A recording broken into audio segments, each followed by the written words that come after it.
5வது வசனம் நானே படிக்கிறேன். இப்பொழுதும் எக்காலம், நாகசுரம், கிண்ணரம், வீணை, சுரமண்டலம், தம்புரு முதலான சகலவித கீத வாத்தியங்களின் சத்தத்தையும் நீங்கள் கேட்கும் பொழுது தாழ விழுந்து நான் பண்ணி வைத்த சிலையை பணிந்து கொள்ள ஆயத்தமாயிருந்தால் நல்லது. பணிந்து கொள்ளாதிருக்கிறீர்களாகில் அந்த நேரமே எரிகிற அக்கினி சூளையின் நடுவிலே போடப்படுவீர்கள். உங்களை என் கைக்கு தப்புவிக்க போகிற தேவன் யார்? அல்லேலூயா. படிக்கிறதுக்கு ஒரு நிமிஷம் படிக்க முடியாது, வீட்டில் போய் படிங்க. தானியேல் 3வது அதிகாரம் 15வது வசனம். இதுல என்னன்னா, நேபுகாத்நேச்சார் என்ற ஒரு ராஜா அவர் என்ன பண்றாருன்னா, ஒரு 60 அடி முழம் ஒரு பொற்சிலையை, ஒரு விக்கிரகத்தை உருவாக்கிட்டு 60 முழம்னா கிட்டத்தட்ட 90 அடி ஆயிடுச்சு. பிளஸ் பாத்தீங்கன்னா 6 அடி அகலம், 6 முழம் அகலம், 9 அடி அகலம். அந்த பொற்சிலை இவ்வளவு பிரம்மாண்டமான ஒரு பொற்சிலையை உலகமே திரும்பி பார்த்தது, உலகமே பிரமித்து பார்த்த ஒரு பொற்சிலை. ஒரு அல்லேலூயா. இன்னைக்கு நம்ம அது மாதிரி ஒரு பிரச்சனையை பார்த்து நம்ம பிரம்மாண்டமா போய் பார்த்துட்டு வரோம். இன்னைக்கு நிறைய பேர் சொல்றேன் கொஞ்சம் மன்னிச்சுக்கின்றதா ஃபர்ஸ்ட் அந்த வேலை நினைக்க போறாங்க. எதுக்கு போறாங்க? அங்க போய் விக்கிரகத்தை பார்க்கறாங்க. அதுல ஒன்றும் இல்லை, அது ஒரு விக்கிரகம் தான். இங்க நேபுகாத்நேச்சார் 60 அடி உண்டாக்குறது, அதே போலதான் அங்க மரியாதை, அங்க இயேசு ஒரு பொற்சிலை இருக்கு, அது ஒரு விக்கிரகம். அல்லேலூயா. அதெல்லாம் நம்ம போக கூடாது, அதை நம்ம வணங்க கூடாது. டூர் போறீங்க போங்க, எங்க வேணாலும் போகலாம், டோன்ட் கேர். அல்லேலூயா. போய் பார்க்கலாம், சுத்தி பார்க்கலாம். நிறைய பேர் பாத்தீங்கன்னா மாலை போடுறது, அது ஒரு பொற்சிலை. அல்லேலூயா. நம்ம செத்த தெய்வத்தை ஆராதிக்கல, மாலை செத்த தெய்வத்துக்கு தான், செத்து போனவங்களுக்கு தான் மாலை போடுவாங்க. நம்ம மாலை போட்டு அவர் ஆராதிக்கணும். சிலுவை தொங்க விட்டு, சிலுவை என்ற ஒரு சாபத்தை காட்டுகிறது. இன்னைக்கு உலகத்தில் இந்தியாவோட தூக்கு தண்டனை, தூக்கு கைது, அந்த கலாச்சாரத்துல, யூத கலாச்சாரத்துல தண்டனை என்ன தெரியும்? சிலுவையில் தொங்க விடுறது. இது ஒரு அடையாளம் தான், அது தெய்வம் இல்ல. இந்த சிலுவையை நம்ம வணங்க கூடாது. சிலுவையை கொண்டு, அந்த சிலுவை இயேசுவை கொண்டது. ஆனா எதுக்காக? உனக்காக நான் அழிக்கப்பட்டேன் என்பதை நினைப்பூட்டுவதற்காக தான் அந்த சிலுவையை நாம் இன்னைக்கு அடையாளமா வைத்திருக்கிறோம். அந்த சிலுவை பார்க்கும்போது இயேசு பக்கத்துல 2 கலனம் தொங்கினாங்க. சிலுவை வணங்கினா அவன் தொங்கின சிலுவை வணங்குறான். கரெக்டா? லெஃப்ட்ல ஒருத்தன், ரைட்ல ஒருத்தன். லெஃப்ட்ல இருக்க கீழே, ரைட்ல இருக்கிறவன் கொஞ்சம் மனமாறான். 3 சிலுவை இருக்கா, 3 பேர் தெய்வமா. இவனும் பரத்துக்கு போனாரு, ரைட்ல இருக்கிறவனும் பரத்துக்கு போனான். சொல்ற என்னோட கூட நீ பரதீசு இருப்பா என்று கர்த்தர் சொல்றாரு. அப்ப அவனும் தெய்வமா? இல்லை. சிலுவை வணங்குறதுனா நம்ம தெய்வம் ஆயிட முடியாது. எதை நீங்க வணங்குறீங்களோ, ஒரு சிலையை பார்த்தோ, இல்ல ஒரு போட்டோவை பார்த்தோ, இல்ல ஒரு மாலையை பார்த்தோ, அது விக்கிரக ஆராதனை. கோயிலுக்கு போறது மட்டும் இல்ல, இதுதான் முக்கியம். இன்னைக்கு நான் சொல்றேன், ஆவிய கர்த்தரை தொழுது கொள்கிற ஒரு ஆவியோட ஒன்றையோட கர்த்தரை தொழுது கொள்ளணும். அல்லேலூயா.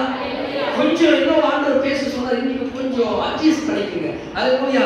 இன்றைக்கு அநேக வாலிபர்களை, அநேக மக்களை பிசாசு தன் வசமாக தூக்கி வைத்திருக்கிறான். இந்த பாய் இன்னைக்கு அன்னைக்கு கேட்கிறான், அந்த ராஜா கேட்கிறான், திமிரா கேட்கிறான். என்னன்னு கேட்கிறான்? என் கைக்கு தப்புவிக்க போகிற தேவன் யார்? என் ஆண்டவராகிய இயேசு கல்வாரி நாயகர் இருக்கிறார் என்பது அவனுக்கு தெரியல. இன்னைக்கு உலகத்தாருக்கும் சரி, அந்நியருக்கும் சரி, என் ஆண்டவரை தெரிந்து கொள்ளாதவர்கள், ஏற்றுக்கொள்ளாதவர்களுக்கு சரி, இயேசு யார் என்பது தெரியாது. அவர் செய்கிற காரியங்களை பார்க்கும் பொழுதுதான் யார் என்று தெரியும். நாம் எல்லாமே இல்லனாலும், நம்ம பார்க்கலனாலும், கண்டு விசுவாசிக்கலனாலும், காணாமல் விசுவாசித்துக் கொண்டே ஓடிக்கொண்டிருக்கணும். அல்லேலூயா. நான் சொல்றேன், நீயோ கடன் வாங்க மாட்டாய், பார்க்கல, விசுவாசித்து ஓடுற. கர்த்தர் உன்னை பரிசுத்தமாக்குவார். விசுவாசித்து ஓடுற. கர்த்தர் உயர்வான ஸ்தலங்களில் உன்னை நிறுத்துவார். விசுவாசித்து ஓடுற. நீ கடன் வாங்க மாட்டாய், விசுவாசித்து ஓடுற. என் வாழ்க்கை மாறும், என் குடும்பம் மாறும், என் சூழ்நிலை மாறும், நான் அநேக காரியங்களை சாதிப்பேன். இருக்க மாறி இருக்க மாட்டேன், என் வாழ்க்கையே வேற மாறுங்க. நான் சொல்றேன், கொஞ்சம் பில்டப்பா சொல்றேன். அடுத்த வருஷம் என்ன பார்க்கணும், நீங்க அப்பாயின்மெண்ட் வாங்கி வரணும். சும்மா சொன்னேன். அது மாதிரி கர்த்தர் உங்களை பார்க்கணும்னா அநேகர்கள் அப்பாயின்மெண்ட் கேட்கிற அளவுக்கு கர்த்தர் உங்களை உயர்த்துவாங்க. ஆமென் சொல்றேன்.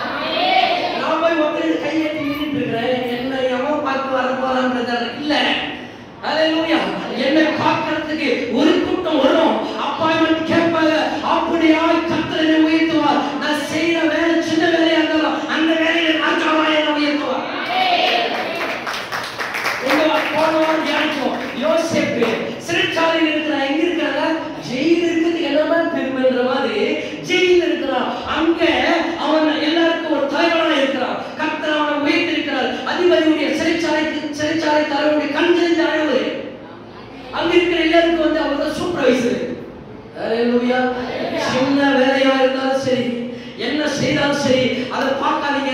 சின்ன வேலையை கொண்டுதான் கர்த்தர் உனக்கு அப்படிதான் உனக்கு பிராக்டிஸ் பண்ணி இன்னைக்கு சின்ன வேலை இருக்க 100 பேருக்கு அந்த சின்ன வேலை நீங்க கொடுப்பீங்க. 2 பேர் கையை கட்டி விசுவாசிக்கிறீங்க. அவுட் ஆஃப் டாபிக் இதெல்லாம் நான் எழுதிருக்கல. அவுட் ஆஃப் டாபிக் கர்த்தர் பேசுறாரு. ஹalleluya. நான் 1000 ரூபாய் சின்ன வேலை 1200 ரூபாய் 2006 சின்ன வேலையில போய் சேர்ந்தேன். 2007 ஒரு வருஷம் கழிச்சு ப்ரமோஷன் 1500 ரூபாய் சின்ன வேலை. அதை வச்சுட்டு ஒண்ணுமே பண்ண முடியாது. ஆனா கடைசியா நான் பேங்க்ல ரிசைன் பண்ணி நம்ம ஊழியத்துக்கு வரும்போது என்னோட சம்பளம் 1 லாக் கிட்ட. இந்த சின்ன வேலை நாங்க கர்த்தரோட உயர்த்துவோம். சின்ன வேலை இருக்காங்க. பையன் லாஸ்ட் எடுத்துக்கான அவனை கேவலமா பேசாத. கையை வச்சு தலைமையில ஜெபம் பண்ணுங்க. ஆண்டவருடைய அபிஷேகம் இருக்கிறது. இவன் பிளஸ்டா வருவான். ஹalleluya. நம்ம சிரிக்கிறாரு என்ன தெரியல. 10th ஃபர்ஸ்ட் ஓகே நான் ஒரு நாள் பாரு என் அம்மாக்கு காட்ட வந்து என் அம்மா எப்பா பார்த்தானே என்ன இது அது சொல்லிட்டு இருக்கறா. வந்து காட்டுறனா இல்லையன்ற அன்னைக்கு நான் பேசுறேன்றான். ஆமென். ஹalleluya. இயேசுவா அப்படியே வரட்டும். நீ சின்ன வேலையோ உதவாத வேலையோ உனக்கு பிடிக்காத வேலையோ என்ன வேலையோ கர்த்தர் கொடுத்திருக்கிறாரா அந்த நான் என்ன சொல்லட்டுமா உதவாத கணவரை கொடுத்திருக்கிறாரா அததான் ஆண்டவர் சொக்க தங்கவாய் மாத்த போறார்.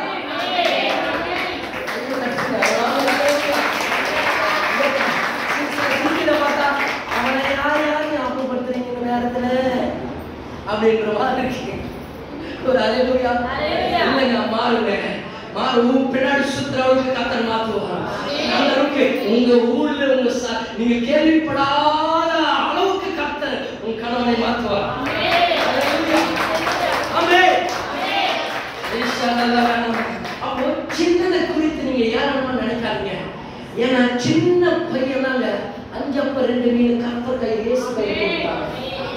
சின்னவுண்டு பையன் சின்னவுண்டு 5 அப்ப 2 மீன் அவன் சாப்பாட்டுக்காக எடுத்துட்டு வந்தத கர்த்தர் கிட்ட கொடுத்தான். கர்த்தர் அதை பிட்டு 30,000 பேருக்கு கொடுத்தாங்க. ஹalleluya. This is my God. This is my God. இந்த மாசம் ஒரு சின்ன ஒரு பணம் தானோ இந்த மாசம் அதை என்லார்ஜ் பண்ணுவார். அதை பெருக்க பண்ணுவார். அதை பிட்டு குடிக்க குறையாது.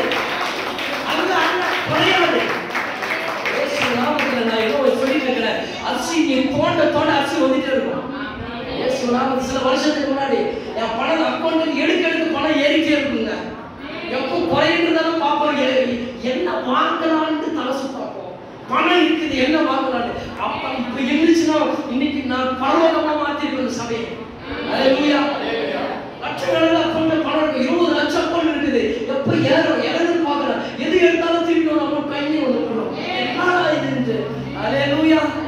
அப்படிதான் இருந்துச்சு. இயேசு நாமத்துல திரும்ப அந்த நாட்கள் வருவதாக. ஆமென். கர்த்தருக்கு கொடுக்கணும். கர்த்தருக்கு வாழ்க்கைக்கு நாட்கள் வரும். ஹalleluya. இன்னைக்கு பிசாசு கேட்டா இதெல்லாம் எதுக்கு சொல்லுவாங்கன்னா ஆண்டவர் யார் என்று சொல்லியிருக்கோம். உங்களுக்கு அவனுக்கு நேர்புற நினைச்சாருக்கு தெரியாது. பக்கத்துல சொல்லுங்க உலகத்தாருக்கு தெரியாது. வீட்டுல சபைக்கு வரலையா அவருக்கு தெரியாது. அதை பத்தி பிள்ளைகள் வரலையா அவனுக்கு அதை பத்தி தெரியாது. எனக்கு நல்லா தெரியும். நான் விசுவாசிக்கிறவர் இன்னார் என்று நான் அறிவேன் அவர் சொல்லியிருக்கிறார். ஹalleluya. சொல்லுங்க ஹalleluya. இந்த கையை பிடிச்சு சொல்லுங்க இப்ப இருக்கிற மாதிரி நான் இருக்க மாட்டேன். சொல்லுங்க விசுவாசமா என் நிலைமை மாறும். என்கிட்ட நீ பேசணும். இப்படி சொல்லுங்க என்கிட்ட சிஸ்டர் பிரதர் நீ பேசணும்னா கொஞ்சம் யோசித்து தான் பேசணும். ஹalleluya. அப்படியாய் கர்த்தர் என்னை உயர்த்துவார். விசுவாசிக்கிற ஒரு கையை தட்டியாக உயர்த்துவார். ஹalleluya.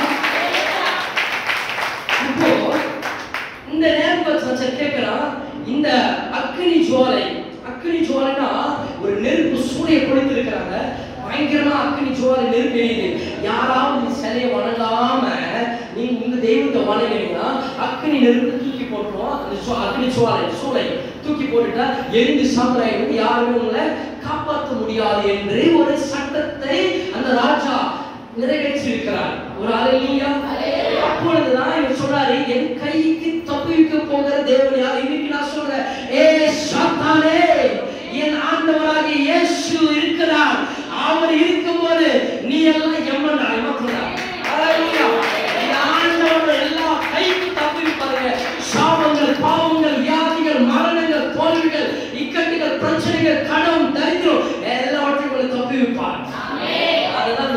பாடுறோம், அக்னியில நடந்து வந்தோம். ஏன்னா கூட கர்த்தர் இருக்கிறார். தண்ணீரை கடந்து வந்தோம். ஆனா நாங்க முழுகி போகல. என் படகுல கர்த்தர் இருக்கிறார். நான் முழுகி போக மாட்டேன். முழுகிற மாதிரி தெரியலாம், செத்து போன மாதிரி தெரியலாம். இந்த உலகம் பார்த்துட்டு அவ்வளவுதான் அவன் வாழ்க்கை முடிஞ்சிச்சு, இவ்வளவுதான் இவன் வாழ்க்கை முடிஞ்சிச்சு, இவன் குடும்பம் இவ்வளவுதான், இவன் சூழ்நிலை இவ்வளவுதான், இவன் பிசினஸ் இவ்வளவுதான் என்று இந்த உலகம் பார்க்கும்.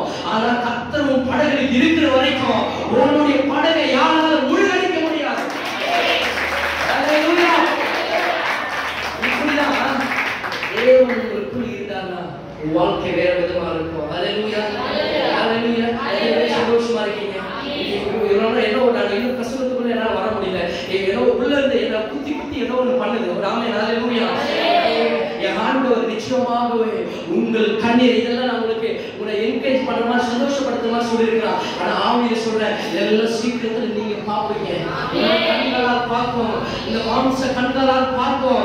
யாருக்கு முன்னாடி நீங்கள் தலை குனிந்து இருக்கிறீங்களோ அந்த ஜனங்களுக்கு முன்னாடி கர்த்தர் உங்களை உயர்த்துகிற நாட்கள் மிக சமீபமா இருக்கு. அந்த நேரத்தில் கேட்டோம், ஆண்டவர் யாரை என்று தெரியாமல் கேட்கும் பொழுது இன்னைக்கு நான் சொல்றேன், இன்னைக்கு அநேகரை அடிமைப்படுத்தி வச்சிருக்கிறான் பிசாசு. பாவத்திலிருந்து தப்பி வைக்க போகிறவர் தேவன் யார்? சாபத்திலிருந்து அடிமைத்தனத்திலிருந்து தப்பி வைக்க போகிற தேவன் யார்? அநேக போதை பழக்கத்திலிருந்து தப்பி வைக்க போகிற தேவன் யார்? குடி பழக்கத்திலிருந்து தப்பி வைக்க போகிற தேவன் யார்? பெரிய சூனிய செய்வன கட்டுகள், வியாதி, இச்சை, சாபம், பாவம், கடன், தரித்திரம் எல்லாவற்றிலிருந்து எங்களை தப்பி வைக்க போகிறவங்க யார் என்று நீங்க ஒரு வேலை கலக்கத்தோடு ஒரு சந்தேகத்தோட இதெல்லாம் எப்படி முடியும் என்று ஒரு ஏக்கத்தோடு வந்திருக்கலாம். ஆனா கர்த்தர் சொல்றார், உங்களை நீங்க தலைப்பே உங்களை தப்பு வைக்க போகிற தேவன் யார் தெரியுமா? நம் ஆண்டவராகிய இயேசு கிறிஸ்து. கர்த்தர் உங்களை தப்பு வைத்து நடத்துவார். அல்லேலூயா. நீங்கள் மாட்டிக்கொள்ள மாட்டீங்க. நீங்க எந்த காரியத்திலும் மாட்டிக்கொள்ள மாட்டீங்க. இனி சொல்றேன், நீங்க போகிற இடமெல்லாம் பாதை செவையா இருக்கும். நீங்கள் இனி எதிலையும் சிக்கிக் கொள்ள மாட்டீங்க. எந்த வித கண்ணி வரையிலும் நீங்கள் சிக்கிக் கொள்ள மாட்டீங்க. ஆமென் சொல்லுங்க. அல்லேலூயா. ஆமென். அப்ப இன்னைக்கு நிறைய பேர் இந்த நேபுகாத்நேச்சர் ராஜா ஒரு சட்டத்தை போட்டதுனால வணங்க கூடாதுன்னு நினைக்கிறவங்க போய் பயந்து வணங்க ஆரம்பிப்பாங்க. ஏன் தெரியுமா? மக்கள் ஜுவாலி போட்டுருவாங்க. அதே மாதிரி இன்னைக்கு இந்த உலகத்துல அநேகர் கேட்டு பாருங்க, அந்த போதை, குடிப்பழக்கம், கஞ்சா, தவறான பாவம், மற்ற காரியங்கள், குடும்பத்துல காரியத்துல எல்லாம் எப்படியாவது வெளியில வரணும்னு நினைப்பாங்க. ஆனால் அவங்க வெளியில வர முடியாது. இந்த ஸ்மோக்கிங் சொல்லுவாங்க, கடத்தல்காரங்க, இது ஒரு டீமா இருப்பாங்க. அதுல ஒருத்த உள்ள போயிட்டானா வெளியில வரதவனா முடிய முடியாது. வந்தாலும் அவன் போட்டு தள்ளிடுவாங்க. அவன் வரணும்னு மனசு நினைச்சாலும் கூட இருக்கிறவன் நம்மளை காட்டி குற்றம் போட்டு தள்ளிடுவாங்க. இதுதான் இன்னைக்கு உலகம். இதுதான் ஒரு காரியத்தில் பிசாசு அவனை சிக்க வச்சுட்டானா அதுல இருந்து வெளியே வந்து ரொம்ப ரொம்ப ரொம்ப ரொம்ப கஷ்டம். நீங்க சொல்ற நீங்கள் நானுமா ஜாக்கிரதையா இருக்கணும். தேவையில்லாத இடத்துல போய் தலை கொடுக்க கூடாது. தேவையில்லாத இடத்துல போய் தலை மாட்டிக்க கூடாது. அல்லேலூயா. சொல்ற இவரை கேட்டாரு, அவரு கேட்டாரு, ஒரு 10 லட்சம் 20 லட்சம் லோனுக்கு போனா, ஷூரிட்டி போனா, இதை போனா, யாரும் தெரியாத கிட்ட இல்ல மாட்டிக்கொள்ளாதீங்க தேவையில்லாம. இன்னைக்கு அவன் நல்லா இருக்கான், நாளைக்கு அவன் சூழ்நிலை எப்படி இருக்குமோ அப்புறம் தேவனை கிட்ட சொல்லாதீங்க. எந்த காரியத்திலும் தானே நீங்கள் போய் தேவனுடைய ஆலோசனை இல்லாமல், தேவனுடைய வழிநடத்துதல் இல்லாமல், தேவனுடைய திட்டம் இல்லாமல் எதையும் சிக்கிக் கொள்ளாதீங்க. இன்னும் மேல சொல்ற யாருக்காவது உதவணும்னாலும் தேவன் கிட்ட ஆலோசனை கேட்டு உதவி செய்யுங்க.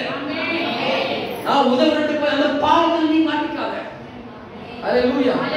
நிறைய பேர் லவ் பண்றேன்னு லவ். ஆமென். 12 என்ன பண்ணுவாங்க, எப்படியாச்சு நான் அவனை மாத்தி கொண்டு வந்துடுவேன் சர்ச்சைக்கு. நான் சொல்றதெல்லாம் கேட்பான். எப்படி கேட்பான் தெரியுமா? ஒரு கதை ஒன்று நான் சொன்னேன். கல்யாணம் ஆச்சு புதுசா சொல்லியிருக்கேன், திரும்ப கேளுங்க. 2 பேர் பிக்னிக் போனாங்க, ஹஸ்பண்ட் ஒய்ஃப். ஹஸ்பண்ட் ஒய்ஃப் பிக்னிக்காக நடந்து போறாங்க. ஒரு காட்டு வழியா நடந்து போறாங்க. நல்ல சந்தோஷமா போறாங்க. போன உடனே திடீர்னு என்னாச்சு, இல்ல முள்ளு குத்துச்சு. கொஞ்சம் ஒரு சேஞ்சா கால் முழுக்குச்சு. என்னங்க அப்படின்னு அம்மா என்ன சொல்லலான்ட்டு காலை அப்படியே தூக்கி மேல வச்சு முள்ள பிடிங்க சனி முடிச்சு. முள்ள செல்லம் வர வழியான்னு இருக்கணும். இப்பெல்லாம் இடம் இருக்குது, அங்கதான் இருக்க வேண்டியதானே அப்படின்னு சொல்லிட்டேன். அப்படி அம்மாவை அப்படி தூக்க முடியலனாலும் தூக்கிட்டேன். அப்படியே நடந்து எடுத்துட்டு போயிட்டு உள்ள ரூம்ல வச்சாங்க. ஒரு சில வருடங்கள் கழித்து அதே வழியா 2 பேர் நடந்து வராங்க. திருப்பி அதே இடத்துல வரும் பொழுது என்னங்க அப்படின்னா திடீர்னு கால முள்ளு குத்தி வந்தாரு குடிக்கிட்டு சனி பிடிச்சவல உள்ள இருக்கிற இடத்துல யாரும் நடக்கணும் எவ்வளவு இடம் இருக்கு கண்ணு மேலே இருக்கணும் அல்லேலூயா மேலே இருக்கு பின்னாடி வச்சுக்கிட்டியா சொல்லிட்டு அன்னைக்கு முள்ள தூண் நீ பார்த்து தூண் மூஞ்சி துப்பிட்டு எப்படியாவது வந்து தொலைன்னு சொல்லிட்டு யாராவது நினைக்கணும். அதனால அன்பு லவ்வுக்கு சொல்றேன். அல்லேலூயா. நான் எப்படியாவது ஒரு மாத்தி சர்ச்சுக்கு கொண்டு வந்துருவேன். அதனால லவ் பண்றேன், இல்லை கல்யாணம் பண்ணி வைங்க, இல்லைன்னா ஓடி போய் கல்யாணம் பண்ணிப்பேன். அப்புறமா நாசமா போயிட்டு தான் தெரிஞ்சு பிறகு அப்புறம் தான் ஐயா அப்பெல்லாம் சொன்னாலும் கேட்கலையே எல்லாம் அனுபவிச்சாங்க. இப்ப கேட்டு பாருங்க. ஆமாப்பா ஆடி நாட்கள் என்ன அப்பா அடிச்ச இப்ப ஆண்டவரே எப்படியாவது மாத்துங்க ஆண்டவரே. ஆண்டவர் எங்க மாத்து சொன்னா கேட்டானே கேட்கல. ஆனா மாத்துறேன் கடைசியா கொஞ்ச நேரம் கழிச்சு பார்த்தா இது மேல போட்டுக்கிட்டு அவன் பின்னாடி ஓடுற நீ. அல்லேலூயா அல்லேலூயா. கட்டிட்டு வர அவன் பின்னாடி ஓடுற இருக்கடா அப்படின்னு வர சத்தமா சொல்ல முடியும். அல்லேலூயா. அவனை மாத்துறேன் கடைசியா அவன் பின்னாடி வாழை பிடிச்சிட்டு போற மாதிரி அவன் போற இடத்துல அப்போ நான் சொல்ல உட்காருனா உட்காருவான், நில்லுனா நில்லுவான், ஆனுவான். இப்ப சொல்லுங்க சொல்லுங்க உனக்கு அரேஞ்ச் பண்ணி கணவெல்லாம் பாத்தீங்கன்னா பெண்கள் ஆளுகை செய்வாங்க குடும்பத்துல.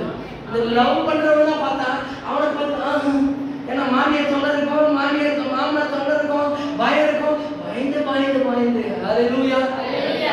நீங்க ஆளணும்னா நீங்க கர்த்தர் கொடுக்கிற பிள்ளையை திருமணம் பண்ணீங்கன்னா ஆளுங்க.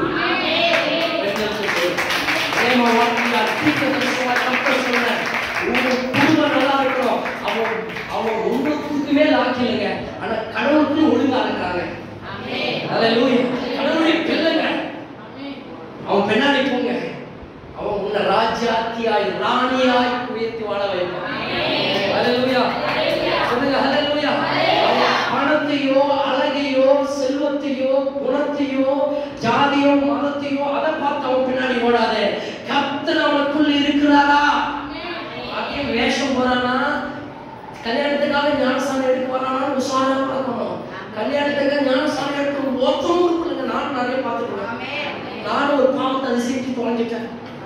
கல்யாணம் பண்ணிட்டு என் வீட்டு அம்மா சொல்றதுனால சரி முக்கிய எடுத்து ஞானஸ்தானம் கொடுத்து கல்யாணம் பண்ணி வச்சுட்டா நல்லா என் கூட ரட்சிக்கப்பட்டு இன்னைக்கு நான் ஊழியக்கார ஸ்தானத்தில் நிக்கிறேன். இன்னைக்கு அங்க ஓடுற அந்த மலை இந்த மலை ஓடிட்டுருக்கான். அல்லேலூயா. அந்த பாவத்தவரை ஆண்டவரே என்னை மன்னிச்சேங்கப்பா, அந்த பாவத்தவரை பண்ணி வச்சுட்டு இன்னைக்கு அவன் இதை மாத்துவான்னு பார்த்தா இது அவனை மாத்தி வேற மாதிரி கொஞ்சம் ஏசுனாமத்தில் வராம. அல்லேலூயா. இன்னைக்கு நான் சொல்றேன், நீங்க கர்த்தருடைய ஆலோசனை இல்லாமல் எதுவுமே நடக்கக்கூடாது. நீங்க சொன்ன இன்னைக்கு நிறைய பேர் சொல்லல, அந்த ஸ்மக்லிருந்து வெளியில் வரவும் முடியாது. இன்னைக்கு அநேகர்கள் எதிலிருந்து மீண்டு வர முடியாமல் தவிக்கிறார்களோ அதிலிருந்து கடவுளால் கூட உங்களை காப்பாற்ற முடியாது. கடவுளால் கூட உங்க பிள்ளைகளை காப்பாற்ற முடியாது. இந்த உலகம் மக்கள் மருத்துவர்கள் பெற்றோர் யாரெல்லாம் சொல்றாங்களோ அவ எல்லாவற்றிற்கும் முன்னாடி நான் சொல்றேன், தப்பு வைக்க போகிற ஒரே உயிருள்ள மெய்யான தேவன், கல்வாரி நாயகன், கல்வாரி கடைசி சொட்டு ரத்தம் சின்ன சிலுவை ஜீவனை கொடுத்து மூன்றாம் நாள் உயிரோடு இருந்த உயிர்த்தெழுந்த சர்வவல்ல தேவன் உங்களை அழைத்து தப்பினார்கள். நீங்க அவர்கிட்ட ஒப்பு கொடுங்க. என்ன உங்களுக்கு பிரச்சனையா இருக்கு அவர்கிட்ட ஒப்பு கொடுங்க. அல்லேலூயா. உடனே நம்ம பாருங்க கிறுக்குத்தனமா யோசிப்பாங்க. எப்படி தெரியுமா?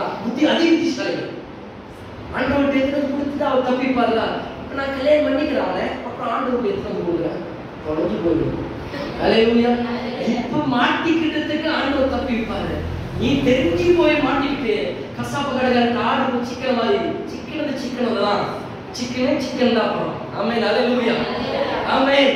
அப்போ நான் சொன்னேன், மனிதனால் விடுவிக்க முடியாது, உலகத்தால் விடுவிக்க முடியாது, இந்த டாக்டர்களால விடுவிக்க முடியாது, உன் பலத்தினால உன் சுயத்தினால உன் காரணங்களினால விடுவிக்க முடியாததை கர்த்தர் விடுவிக்க முடியும், கர்த்தர் ரட்சிக்க முடியும். அந்த நேச்சர் அந்த பொற்சிலையை அவன் நிறுத்தினான். கிட்டத்தட்ட 60 அடி பொற்சிலையை அதை நிறுத்திட்டு அவங்க சொல்றாங்க 3 பேர் சாத்ராக் மேஷாக் ஆபத்நேகோ. அவங்க பேரு அனனியா மீஷாவேல் அசரியா 3 வாலிபர்கள். அதான் சொன்ன காலையில ஆண்டவர் எல்லாம் கரெக்ட் பண்ற நம்ம வாலிபர்கள் நமக்குள்ள வராங்க. ஒரு ஆமென் ஹalleluya சொல்லுங்க ஹalleluya.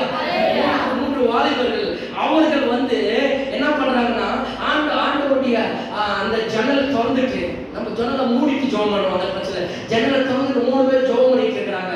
இப்ப அப்பொழுது பிரதானிகள் பார்த்து அவன் என்ன சொல்றான், நீங்க இருக்கிற பொருட்களை அவங்க வணங்காம அவங்க பாருங்க அவங்க தெய்வத்தை யார் தெய்வத்தை கர்த்தரை ஆராதிச்சுட்டு இருக்கிறாங்கன்னு சொல்லும் பொழுது அந்த ராஜா அவர்களை 3 பேர் அழைத்து கொண்டு வர சொல்லி இப்பொழுது சான்ஸ் தரேன், இப்போது இந்த சரியா வணங்கிட்டீங்கன்னா இந்த விக்கிரகத்தை இந்த பொருட்களை வணங்கிட்டீங்கன்னா அந்த அக்னி ஜுவாலையில இருந்து உங்களை நான் காப்பாற்றுவேன் அப்படின்னு சொன்ன ஒரு வாய்ப்பு தரேன். என்ன சொல்றீங்க அப்படின்னு நான் சொல்றேன், நாங்கள் ஆராதிக்கும் எங்கள் தேவன் எங்களை தப்பு வைக்க வல்லமையுள்ள தேவனாய் இருக்கிறார். நீங்கள் ஆராதிக்கிற உங்கள் தேவன் உங்களை தப்புவிப்பார், உங்கள் பிள்ளைகளை தப்புவிப்பார். அந்த போராட்டம், அந்த கேஸ் விஷயம், அந்த வழக்கு, அந்த காரியங்கள், அந்த எதிரிகள் சூழ்ச்சிகள் எல்லாவற்றிலும் கர்த்தர் உங்களை தப்புவிப்பார். இதுதான் விசுவாசம். சொல்லிட்டு அவர் சொன்னார் என்ன சொல்றாரு தெரியுமா, எங்களை தப்புவிக்க வல்லமையுள்ள தேவனா இருக்கிறார். அப்படி எங்களை விடுவிக்காலும் விடுவிக்காமல் போனாலும் நீ நிறுத்தின பொற்சிலையை வழங்க மாட்டேன். ஹalleluya. இந்த வசனத்தை ஒரு அம்மா படிக்காத அம்மா ஒருத்தர் படிச்சாங்க. அவங்க படிக்க தெரியாம படிச்சாங்க. வீடு வித்தாலும் வீடு விற்காவிட்டாலும் நீ நிறுத்தின பொற்சிலையை வழங்க மாட்டேன். விடு அப்படின்றத வீடு படிச்சாங்க. ஒரு சுழி சேர்த்துட்டாங்க. விடுவித்தாலும் விடுவிக்காவிட்டாலும் அப்படின்னா வீடு வித்தாலும் வீடு விற்காவிட்டாலும்ன்ற மாதிரி அவங்க படிச்சுட்டு ஒரு நாள் வீடு விற்கணும் ஜோமனி ஒண்ணுமே நடக்கல. இப்போ படிச்சுட்டு உடனே ஓ ஆண்டவரே பேசிட்டாருங்க, வீடு வித்தாலும் விற்கிறாலும் சரி அந்த பொருட்சலையை விற்கிறத வணங்க மாட்டோம் ஆண்டவரா பின்பற்றுவாங்க.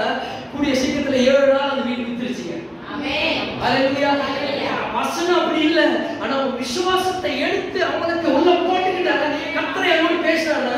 7 வருஷம் நடக்கிறது 7 நாள் நடந்தது. உங்க வாழ்க்கையில 7 வருஷம் நடக்காது, 7 நாள் நடப்பீங்க. விசுவாசிக்கிறவங்க 7 நாள் கர்த்தர் நடத்துவார். 7 நாள் நடக்கும். சொல்லுங்க 7 நாள் நடக்கும். ஹalleluya.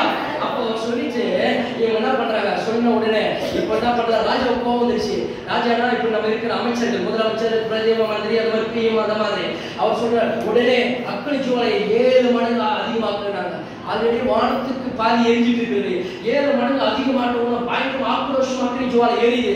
எரியும்போது இப்போ கேட்க ராஜா, என்ன இப்போவாது வணங்குறீங்களா?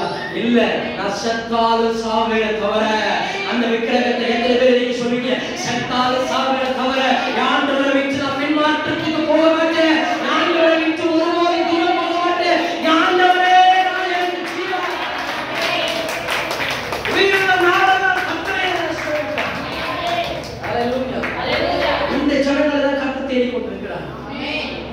இங்க வந்தா ஸ்தோத்திரம், அங்க வந்தா அங்க போயிடுச்சு. ஹalleluya. இங்க வந்தா திருவிழுது, அங்க போனா அந்த விழுது. ஹalleluya. இப்படி இல்ல, எனக்கு உண்மையுள்ள இருதயமுள்ள ஜனங்களை கர்த்தர் தேடி கொண்டிருக்கிறார். ஏன் தெரியுமா? உன்னை உயர்த்தி அழகு பார்க்கறங்க. ஹalleluya. நான் சொன்னேன், இந்த கூட்டத்துல சின்ன இடத்துல யார் முதல்ல கார் வாங்கிட்டு வராங்களோ அது எனக்கு பெருமை சந்தோஷம் சொன்னல. அதே போல ஆண்டவர் என் பிள்ளையை உயர்த்தி அழகு பார்க்கணுங்க. அப்ப எவரெல்லாம் அவன் அசிங்கமா பேசுறாங்க உனக்கு முதல்ல சொல்லணும், அவனை உயர்த்தணும், அவருக்கு எவ்வளவு தாக்கம் இருக்கும், வாஞ்சி இருக்கும். ஹalleluya. அப்ப யாருக்கு கொடுப்பாரு? சரியா இருக்கிறவங்க தான் கொடுப்பாரு. ஹalleluya. 4 பேர் ஏதோ ஒன்று சொல்லிட்டாங்க, சர்ச்சை போறாங்க, ஓடி போறாரு, என்ன பண்ணுவாரு? ஹalleluya. 4 பேர் எவ்வளவு சொன்னாலும் நீ சர்ச்சை வராம நின்று போறியே, அக்னி ஜுவாலை வந்துச்சுன்னா இங்க ஒத்தனால உட்காருவீங்களா? கை வைக்கிறாங்க உட்காருவீங்களா? உயிர் எடுக்க போறான்னு ஒரு சட்டம் வருது, உட்காருவீங்களா? ஏசுனாட்டு ஹalleluya. உட்காரணும். ஹalleluya. பரம சத்தால் இந்த மாம்ச சாவத்தை தவிர பரலோகத்திலே தேவனோட கூட முகமுகமாய் அங்கே நான் தரிசிப்பேன். எனக்கு சாவு கிடையாது, கிறிஸ்து எனக்கு ஜீவன், சாவு எனக்கு ஆதாயம். ஹalleluya. ஆமென். 7 மடங்கு அக்னி ஜுவாலை அதிகமாயிடுச்சு. உடனே பண்றாங்க, ஒருத்தனை பிடிச்சி 2 பேர் தூக்கி போட சொன்னாங்க. ஒருத்தன் கையை பிடிக்கிறான், ஒருத்தன் காலை பிடிக்கிறான். 3 பேருக்கு 3 2 6 பேர் இங்கே தூக்கிட்டு 1 2 3 தூக்கி போட்டான். தூக்கி போட 6 பேர் செத்து போட்டான். கிட்ட போனோம், அந்த நெருப்பு தூக்கி உள்ள போட்டாங்க. அப்ப நெருப்பு வெளியே வரும், ஆனா வெளியே வரும். அனல் எம்மாற போட்டு 6 பேர் செத்து போயிட்டான். ஹalleluya. இங்க 3 பேர் போயிட்டு என்ன குத்து முழங்கால் போட்டு ஹல்லேலூயா ஆராதனை பண்றாங்க. திருப்பி ராஜா கண்ணை தொடச்சு பார்க்கிறார். 4வது ஒரு ஆளு உள்ள தேவ சாயல் திருப்பி கண்ணை தொடங்குறார். நல்ல கண்ணு ஒண்ணுமே தெரியல, கண்ணு ஒரு இதை வச்சு பாருங்க, எட்டி பார்க்கறான். 4 பேரு இவனை கூப்பிடுறான். மந்திரி யாரு சொல்லுங்க ராஜா, உள்ள எத்தனை பேர் தூக்கி போட்டீங்க? மாத்திக்கு தூக்கி போட்டீங்களா? 3 பேரும் தூக்கி போட்டோம். ஆனா எனக்கு 4 தெரியும். உனக்கு எத்தனை தெரியும்? எனக்கும் 4 தான் தெரியுது. பக்கத்துல சொல்லணும், உனக்கு 4 தான் தெரியும். ஹல்லேலூயா, உனக்கு 4 தான் தெரியும். அப்பதான் பார்க்கடா தேவ சாயலாய் ஒருவர் இருக்கிறது. அதனால் அக்கினியை கடந்து வந்தோம். ஆனால் சேதம் ஒன்றே இல்லையா? ஹல்லேலூயா. உடனே எரிந்து இவங்க நின்றுட்டு நேரா ஆராதனை பண்ணிட்டு இருக்காங்க. ஐயா தெய்வமாரே வெளியில வாங்கன்னா வெளில வந்தாங்க. 3 பேரும் கிட்ட போய் பார்க்கறாங்க, தடவி பார்க்கறான், இது பண்ணி பார்க்கறான். அவர் தலைமுடி கூட கருகல. உண்மைங்க, சத்தியங்க, தலைமுடி கூட கருகல. பிசாசு உன்னை ஒண்ணும் பண்ண முடியாதுங்க. ஹல்லேலூயா. ஒண்ணு அசைக்க முடியாது. தேவனுடைய அபிஷேகம் மேல இருந்துச்சுன்னா கர்த்தர் உன்னை அபிஷேகம் பண்ணிருக்கிறார். அப்புறம் இன்னைக்கு வாழ்க்கை அலைகழிச்சு அலைவைக்கலாம். நீ கொஞ்சம் சுதாரிச்சு எனக்குள்ள இருக்கிறவர் யார், எனக்கு தப்பிக்க போகிறவர் யார் என்று அறிஞ்சிட்டு நீ கொஞ்சம் எழுந்து நின்னா உன்னை அலைகழிச்சவனுக்கு நீ அவளுக்கு தண்ணி காட்டுவீங்க. ஹல்லேலூயா. சொல்றாரு என்ன நடந்துச்சுங்க போது, உங்க தேவன் தான் தேவன் சொல்லிட்டு ராஜா அந்த சட்டத்தை மாற்றாரு. இவங்க ஆராதிக்கிற தெய்வத்தை தான் வணங்கணும். அப்படி யாராவது வணங்கலன்னா உங்களை திரும்ப அக்கினியோட தூக்கி போடுவோம் சட்டம் மாறினது. இன்னைக்கு சொல்ற இயற்கைக்கு அப்பாற்பட்ட காரியங்களை கர்த்தர் உங்கள் வாழ்க்கையில் செய்வார். ஆமென் சொல்லுங்க. ஹல்லேலூயா. தேவன் உங்கள் வாழ்க்கையில் பெரிய காரியங்கள் செய்வார். அப்ப நான் சொல்றேன், வைராகியமாய் விசுவாசமாய் தாகமாய் கர்த்தருக்கு நீங்கள் இருக்கும் பொழுது தேவன் உங்கள் வாழ்க்கையில் பெரிய காரியங்கள் செய்வார். இதெல்லாம் யாருக்கு தெரியும் வரும்? இதுக்கான அடையாளம் என்ன தெரியுமா? நீங்க ஏன் ஆண்டவரை உண்மையா நேசிக்கிறீங்களா, நீங்க ஆண்டவருடைய பிள்ளைகள் உண்மையா இருக்கிறீங்களா? ஒரு என்ன சொல்றது, ஒரு 4 காரியங்கள் அதுக்கு அடையாளம். ஒண்ணு, ஃபர்ஸ்ட் பிரியாரிட்டி டு காட். முதல்ல முக்கியத்துவத்தை தேவனுக்கு கொடுக்கணும். ஆமென். ஹல்லேலூயா.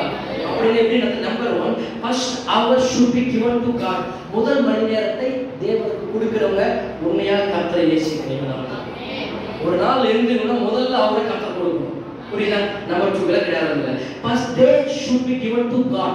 முதல் நாளை கர்த்தருக்கு கொடுக்கணும். வாரத்தின் முதல் நாள் ஞாயிற்றுக்கிழமை. ஹல்லேலூயா. என்னன்னா வரட்டுங்க, எனக்கு நேரம் இல்லை, எனக்கு அப்போ வேலை செய்யும்போது 1500 ரூபாய் சம்பளத்துக்கு வேலை செய்யும்போது ஞாயிற்றுக்கிழமை மட்டும் ஒரு 3000 4000 எனக்கு வருமானம் வரும். மாச சம்பளம் 1500 ரூபாய். வெளியில வேற பிசினஸ் வாரத்து ஞாயிற்றுக்கிழமை மட்டும் 3000 4000 ரூபாய் வரும். சத்தியமா அதுக்கு நான் போறேன், தூக்கி போட்டுட்டேன், வேண்டாம். ஹல்லேலூயா. இந்த 3000 4 3000 12000 எனக்கு வேண்டாம். ஆனா 12000 இன்னும் இருக்கும். ஆனா 1 லட்சத்துக்கு வந்திருக்காது. ஹல்லேலூயா. அப்ப நான் சொல்றேன், இப்ப வாரத்தின் முதல் நாள் கர்த்தருக்கு கொடுக்கணும். அதுக்கு மாதத்தின் முதல் நாள் நேற்று 1ஆம் தேதி கர்த்தருக்கு கொடுக்கணும். வருஷத்தின் முதல் நாள் நியூ இயர் சர்வீஸ் கர்த்தருக்கு கொடுக்கணும். இதில் நீங்க காம்ப்ரமைஸே பண்ணக்கூடாதுங்க. முதல் மணி நேரம் ஆண்டவர் கொடுக்கணும். எழுந்துக்கணும். 1 மணி நேரம் முடியல, அரை மணி நேரம் 10 நிமிஷம் ஆண்டவர் கொடுக்கணும். 2வது வாரத்துக்கு முதல் சண்டே வருதா, என்ன வேலை இருக்கட்டும், யாரும் என்னதான் நடக்கட்டும், மூடி கண்ணை மூட்டி வந்து ஆண்டவர் விட்டேன். வாரத்துக்கு முதல் நாள், மாசத்துக்கு முதல் நாள், வருஷத்துக்கு முதல் நாள் வந்துடணும். 3வது first money should be given to God. நான் அதை அதிகமாக எக்ஸ்பிளைன் பண்றதில்ல, பண்றேன். இன்னைக்கு நான் சொல்றேன், முதல் மணியை கர்த்தருக்கு நீங்க கொடுக்கணும். ஹல்லேலூயா. நான் எப்படி முதல் மணியை அக்கௌண்ட்ல சேலரி எல்லாம் வரும் பார்க்கவே மாட்டப்போ பணத்தை அப்படியே எடுத்து முதல்ல வேற அக்கௌண்ட்டுக்கு ட்ரான்ஸ்ஃபர் பண்ணிடுவேன். ஏன்னா அக்கௌண்ட்ல தானே பணம் வரும், உடனே வேற அக்கௌண்ட்டுக்கு ட்ரான்ஸ்ஃபர் பண்ணிடுவேன். அது ஆண்டவருக்கு அக்கௌண்ட் கர்த்தருக்கு முதல்ல கொடுத்துட்டு தான் மீதி லோனோ என்னத்துக்கு எல்லாமே பண்ணுவேன். அது வரைக்கும் பணம் எக்கச்சக்கமா இருந்துச்சு. கொஞ்சம் பிரச்சனை கஷ்டம் அதிகம் ஆகும் போது இதை அதில் போட்டு இதில் போட்டு ஆண்டவர் கொஞ்சம் நான் டெய்லி கொடுக்க ஆரம்பிச்ச பிறகுதான் எல்லாம் சறுக்க ஆரம்பித்தது. திரும்பவும் ஆண்டவர் சொல்றார், இந்த வருஷத்தை இந்த முடிவில் மீண்டுமா உயர்த்துவேன் என்று ஆண்டவர் என்னோட பேசுறார். திரும்ப நான் கர்த்தருக்கு முதல்ல அதை கொடுக்கணும். ஹல்லேலூயா. அனுபவத்தில் அப்படிதான் 2008 இருந்து கிட்டத்தட்ட 17-18 வருஷம் வரைக்கும் என்ன பண்ணுவேன், முதல்ல எனக்கு வர பணத்தை தசம பாகத்துக்கு ஆண்டவர் அக்கௌண்ட்ல போடுவேன். ஹல்லேலூயா. என்னுடைய உயர்வின் ரகசியமே அதுதான். கடைசியா கொஞ்சம் நிறைய கடன் பிரச்சனை ஆன உடனே எடுத்து வைக்க முடியல. கடன் இதுக்கு கடத்துக்கு வளர்த்து அப்படியே போகணும் போது கொஞ்சம் இதெல்லாம் களவாணித்தனம் பண்ண ஆரம்பிச்சேன். கடைசி வாழ்க்கையை களவாணம் பண்ணிச்சு.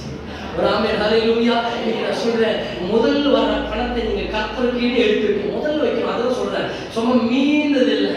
முதல்ல அவருக்கு கொடுக்கணும். கொடுக்கும்போது உங்க வாழ்க்கை பிரகாசமா இருக்கும். Number 4, first love should be given to God. முதல்ல கர்த்தருக்கு தான் நீங்க அன்பு செலுத்தணும். ஹalleluya. ஆண்டவரே நீங்க முதல்ல அவரை நேசிக்கணும். அவரை நேசிக்கும் போது உங்களை எல்லாம் அக்கினி ஜுவாலைக்கு கர்த்தர் நீங்களாக்கி முடிப்பார். ஆமென் சொல்லுங்க. ஹalleluya. என்ன அக்கினி ஜுவாலை வந்தாலும் உங்களை யாரும் ஒன்றும் பண்ண முடியாது. என்ன காரியங்கள் உங்க வாழ்க்கையில் நடந்தாலும் எதையுமே செய்ய முடியாது. ஒரு ஆமென். ஹalleluya. நீங்க அக்கினியில நடந்து வந்தீங்கன்னாலும் சரி, அக்கினி ஜுவாலை இருந்தாலும் சரி, ஆண்டவர் உங்களை தப்புவிப்பார். ஒரே அவரை முடிச்சுக்கிறேன். ஒரே ஒரு ஸ்டோரி உங்களுக்கு திரும்ப சொல்றேன். ஒரு பண்ணையார் ஒரு பெரிய வீடு வச்சிருந்தாரு. அது கோழி ஆடு மாடெல்லாம் வச்சிருந்தாரு. அவர் வெளியில போயிட்டு வந்து பார்க்கும்போது அந்த வீடு எரிஞ்சு மொத்த சாம்பல் ஆயிட்டு இருக்கிறது. அழகாரி ஒரு கோழி, பெரிய கோழி வளர்த்துட்டு இருந்தாரு. அது எரிஞ்சு கறி கட்டி தீயாயிட்டு இருக்கிறது. காலை எட்டி உதைச்சா இருக்கோ மனசு உடைந்து போயிட்டு உதைக்கும் போது அந்த கோழிக்குள்ள எரிஞ்சு போன தீக்கட்டியா இருந்த கோழிக்குள்ள இருந்த கோழி குளிஞ்சுக்க கட்டிட்டு வெளியில வந்தது. பார்த்து கண்ணீர் விட்டாரு. அந்த கோழி செத்து தீக்கட்டி ஆகிட்டு ஒரு குஞ்சிய சாகல. என் அப்பா அவர் கல்வாரி சிலுவையில நம்ம எல்லா சட்டைகளுமே மறைத்து அவர் நம்மை சாகாமல் இருக்க அவர் நமக்காக மறித்தார். ஹalleluya. என்ன அக்கினி ஜுவாலையில எந்த தீயிலோ எதுல நடந்து போனாலும் உங்களுக்கு முன் செல்கிறவர் கர்த்தர், உங்களுக்கு பின் செல்கிறவர் அவருடைய பிரசன்னம். தேவன் உங்களை பாதுகாக்கிறார். தேவன் உங்களை வழி நடத்துகிறார். உங்களை இனி யாரும் எதுவும் பண்ண முடியாது. நம்ம எழுந்து நிற்கலாம். ஜோமனை முடிக்கிற நேரம் ஆயிடுச்சு. ஹalleluya. Thank you Jesus. Thank you Father.